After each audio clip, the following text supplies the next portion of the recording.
I used to believe love had a pattern, a checklist.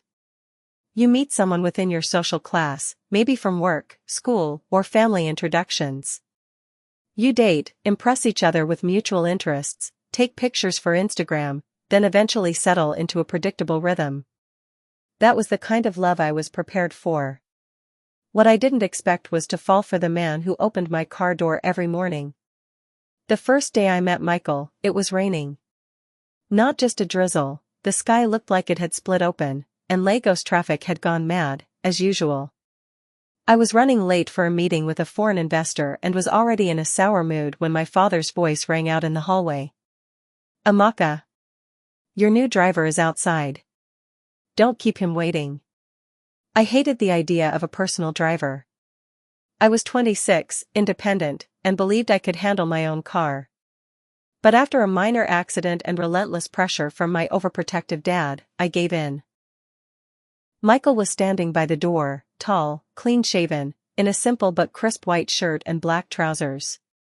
He held an umbrella open for me without saying a word. "Good morning, Ma," he said in a voice so calm it made me blink.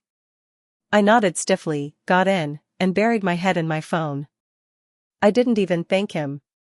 Weeks passed. I got used to his presence. He never said more than necessary. No overfamiliarity. No unnecessary glances through the rearview mirror. Just music from Cool FM playing softly as he drove me through traffic every morning. He started learning my patterns. He knew I hated traffic noise, so he kept the windows up. He knew I loved Gala and Coke after long meetings, so he'd silently buy them before picking me up. He never asked questions, just watched, noticed, and adapted. And slowly, I started noticing him too. My 27th birthday was a disaster. My boyfriend at the time, Daniel, forgot. My friends were busy.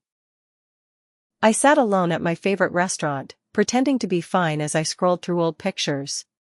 Then my phone lit up with a message from an unknown number. "Good evening, Ma. Please come outside." It was Michael. He stood beside the car, awkwardly holding a small white box with a ribbon on it. "I overheard you telling your friend you liked red velvet cake last week. I found a bakery near my cousin's place. It's not much. Just thought, you shouldn't be alone on your birthday." My heart stuttered. That night, we sat in the back seat of the car, eating cake with plastic forks. No music, just the sound of rain tapping gently on the roof. I started looking forward to mornings. I'd sit in the front seat instead of the back. We'd talk about everything: music, politics, family. He told me about growing up in Ajagunal, working different jobs to support his younger siblings, his dream of owning a logistics company someday. He made me laugh more than anyone had in years. But it wasn't until one late night, after a frustrating board meeting, that everything changed. I was crying in the back seat, my makeup smudged, my pride cracked. I had just been publicly humiliated by a male colleague, and I felt like breaking. Michael pulled over, got out, opened my door, and without saying a word, offered me his hand. I didn't think, I just reached for him. He held me. Not like an employee comforting his boss, but like a man silently saying, "I see you." The rumors started in my father's office. People noticed how I smiled when Michael was around. How he knew my coffee order. How he lingered for just a second longer when helping me out of the car. "You know it's inappropriate," my best friend told me. "He works for your family." "And what if he didn't?" I asked. Because by then, I already knew. I loved him. Not just for his quiet strength, or how he never let me feel alone. But because in a world full of performative love, his was real, unspoken, patient, steady. When I told my father, he exploded. "A driver, Amaka? A man without a degree? Without a name?" "He has integrity," I said quietly. "And that's more than I can say for half the men you've introduced me to." I moved out that night. Michael didn't want me to. He begged me to think it through. "I'm not ashamed of loving you," I said, "so why should I live like I am?" We didn't rush into marriage. We took our time.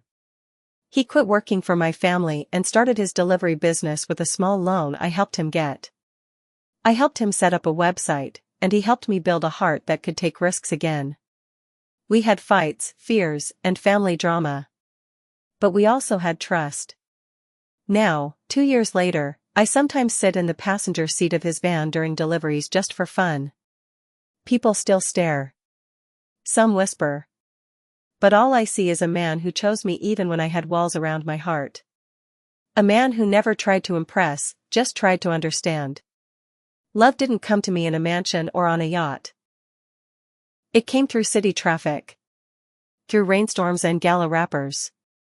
Through shared cake in a car and deep conversations under streetlights. I fell in love with my driver. And I have never once looked back.